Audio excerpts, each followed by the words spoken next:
ನಮಗೆ ಯಾರು ಮುಖ್ಯಮಂತ್ರಿಯಾಗಿ ಮುಂದುವರಿತಾರೆ, ಯಾರು ಮುಂದುವರಿಯೋದಿಲ್ಲ, ಅಥವಾ ಸಿದ್ದರಾಮಯ್ಯ ರಾಜೀನಾಮೆ ಕೊಟ್ಟ ಮೇಲೆ ಯಾರು ಬರ್ತಾರೆ, ನಮಗೆ ಅದು ಮುಖ್ಯ ಅಲ್ಲ. ರಾಜ್ಯದ ಜನ ಚೀಮಾರಿ ಆಗ್ತಾ ಇದ್ದಾರೆ ಕಾಂಗ್ರೆಸ್ ಸರ್ಕಾರದ ಬಗ್ಗೆ, ಚೀಮಾರಿ ಆಗ್ತಾ ಇದ್ದಾರೆ ಕಾಂಗ್ರೆಸ್ ಸರ್ಕಾರದ ಬಗ್ಗೆ. ರೈತರು ಸಂಕಷ್ಟದಲ್ಲಿದ್ದಾರೆ, ರೈತರ ಬಗ್ಗೆ ಕಾಳಜಿ ಇಲ್ಲ ಸರ್ಕಾರಕ್ಕೆ. ಬಡವರು ಬಗ್ಗರಿಗೆ ಒಂದು ಮನೆ ಕೊಡೋದಕ್ಕೆ ಸಾಧ್ಯ ಆಗ್ತಾ ಇಲ್ಲ. ಒಂದು ಗಂಗಾ ಕಲ್ಯಾಣ ಯೋಜನೆನೂ ಕೂಡ ಈ ಯೋಗ್ಯತೆ ಕಾಂಗ್ರೆಸ್ ಸರ್ಕಾರಕ್ಕೆ ಕೊಡಕ್ ಸಾಧ್ಯ ಆಗ್ತಾ ಇಲ್ಲ.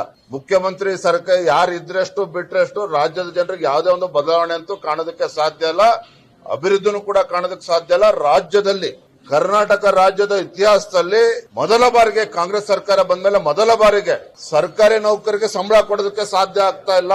ಪೊಲೀಸ್ ಇಲಾಖೆನಲ್ಲಿ ಸರಿಯಾದ ದಿನಾಂಕ ನಿಗದಿ ಏನಾಗಿದೆ ಸಂಬಳ ಕೊಡೋದಕ್ಕೆ ಸಾಧ್ಯ ಆಗ್ತಾ ಇಲ್ಲ. ಮೊನ್ನೆ ಮೈಸೂರಿನಲ್ಲಿ ಏನೋ ಘಟನೆಗಳಾಯ್ತು.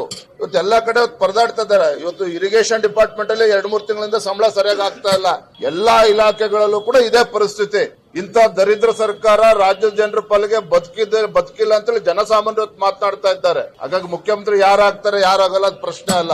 ಯಾರಿದ್ರು ಕೂಡ ಪರಿಸ್ಥಿತಿ ಅಂತೂ ಬದಲಾವಣೆ ಆಗೋದಿಲ್ಲ.